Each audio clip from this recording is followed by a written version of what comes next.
A massive IT outage that left the world to pick up the pieces has raised questions about how we do or don't hold big tech accountable. The chaos, confusion has exposed glaring gaps in Canada's cyber defenses. CTV's Kamil Karamali explains. The world slowly coming back online after a bug in a software update grounded airlines, with many still stranded today. But now we canceled everything because you can't even rent cars. Hospitals, banks, and broadcasters impacted. For many here, one thing became abundantly clear.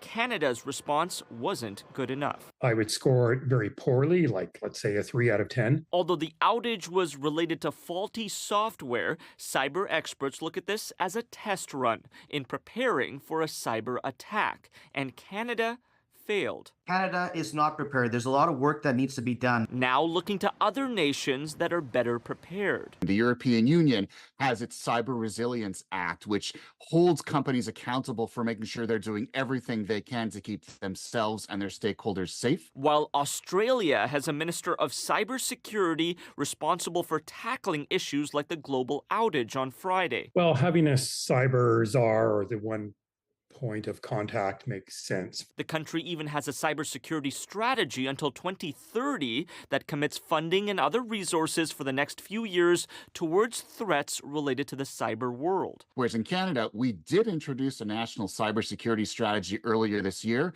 but there's very little budget, there's no timeline. Now pushing for Canada to type up a strategy with more teeth. What I'd like to see is more grants, more resources being given to small to mid-sized businesses to prepare them for what is the inevitable. The federal government says it's working on a revamp of its current cybersecurity strategy, including a new bill which would make it mandatory for companies to have a cybersecurity plan in place. That bill is currently before the Senate.